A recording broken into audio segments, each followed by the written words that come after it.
আমার নবী, আপনার নবী হুজুর সাল্লাল্লাহু আলাইহি ওয়াসাল্লাম ইরশাদ করেছেন, তোমরা পাঁচটি জিনিসের পূর্বে গনিমত মনে করো, মূল্যায়ন করো। যদি মূল্যায়ন করো তাহলে তোমাদের জীবনটা উত্তম হয়ে যাবে।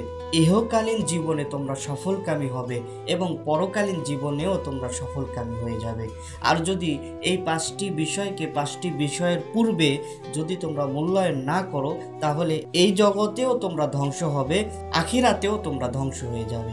সেই পাঁচটি মূল্যবান কাজ হলো, নাম্বার 1, নবীজি সাল্লাল্লাহু আলাইহি ওয়াসাল্লাম ইরশাদ করেছেন, তোমরা যৌবনকে কাজে লাগাও বৃদ্ধ হওয়ার পূর্বে। যৌবনকে কাজে লাগাও বৃদ্ধ হওয়ার পূর্বে। বৃদ্ধ হওয়ার পূর্বে তুমি তোমার যৌবনকে দ্বীনের পথে লাগাও, তোমার যৌবনকে ইসলামের পথে লাগাও। খারাপ কাজে নিয়োজিত হও না, শয়তানি কাজে নিয়োজিত হও না, শয়তানের ধোঁকা থেকে দূরে থাকো। নাম্বার 2, সুস্থতাকে কাজে লাগাও অসুস্থ হওয়ার পূর্বে। যখন তুমি অসুস্থ হয়ে যাবে বিভিন্ন কাজকর্ম ইবাদত করতে তুমি পারবে না। নাম্বার 3, সচ্ছলতাকে কাজে লাগাও অসচ্ছলতার পূর্বে।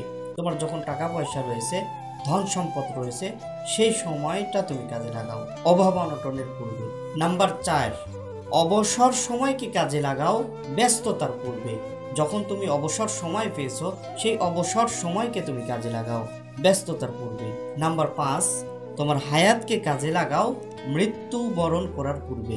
এই 5টি কাজ যদি তোমরা সফলভাবে করতে পারো তাহলে তোমাদের জীবনটা সুন্দর হয়ে যাবে, তোমরা দুনিয়াতেও সফলকামী হবে এবং আখিরাতেও সফলকামী হবে। তোমাদের জন্য আল্লাহ রাব্বুল আলামিন রেখে দিয়েছেন জান্নাত। সুবহানাল্লাহ।